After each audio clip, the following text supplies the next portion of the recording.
তো গাইস এখন কিন্তু বিকাল হয়ে গেছে।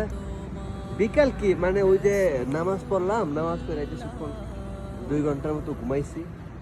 2 ঘন্টা ঘুমানোর পরে এখন আমগো অবস্থা এদিকে আসো। তো এই যে ডিউটি ডিউটিতে, তো এইটাই প্রবাসীদের ঈদ। মানে ঈদ বলতে আমগো কি ঈদ বলতে খালি ডিউটি। ডিউটি। তবে সবার যে এরকম তা না, অনেকে আছে যে খুব মাস্তি করতেছে, ঈদ করতেছে। আমগো আসলে আমগো তো প্রাইভেট জব, মানে ছোট কোম্পানি, তো এই জন্য আমগো কোনো ছুটি মুটি কোনো কিছু নাই।